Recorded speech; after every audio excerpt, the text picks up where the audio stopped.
Welcome back to the IBFP. Here's your host, Boxing Nuke. Welcome back, fight fans. Welcome back. Let's just dig right into it. Now, Triple G could be facing Jermall Charlo after all, his WBC mandatory. And the reason for that is the big money payday that he would have gotten from facing a Ryota Murata, the Japanese middleweight fighter, whose 14 wins, 2 losses with 11 knockouts, has actually tasted another defeat against a Rob Brandt over a 12-round unanimous decision. And now, since that particular fight was a loss for Ryota Murata, Triple G is moving on. It looks like here that he may be sizing up Jermall Charlo as his next potential opponent, since he is the WBC mandatory, to get another shot at Saul Canelo Alvarez, unless Canelo decides to take him on as a voluntary opponent right away. Gennady Golovkin has 38 wins, 1 loss, 1 draw with 34 knockouts. His last fight against Saul Canelo Alvarez, he lost a majority decision.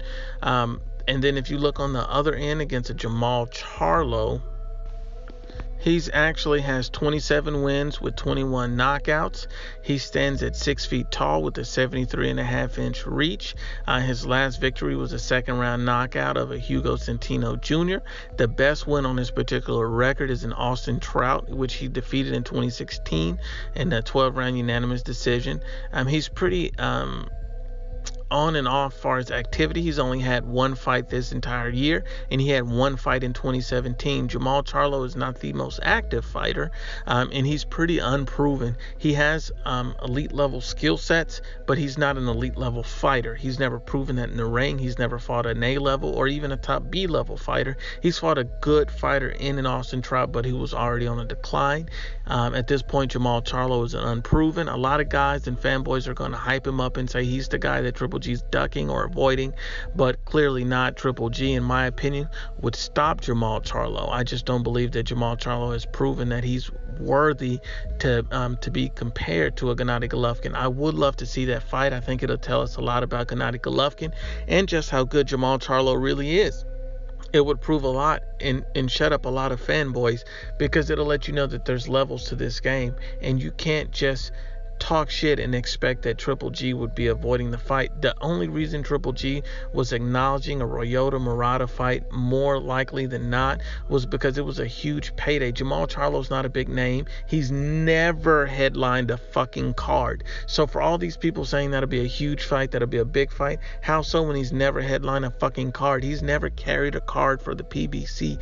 Adrian the Problem fucking Broner headlines cards, and Jermall Charlo has never headlined a fucking card. Don't tell me that he's a big star, he's a top level guy, he's an elite fighter, he's all of these things. He's never headlined a card. He's never beat a top level opponent. So what has he done? He's an unproven, unworthy fighter. And that's why I think that Triple G should take this fight next, with Ryota Murata being out of the running and Jermall Charlo being his WBC mandatory. This opens the doorway for that fight happening sooner rather than later.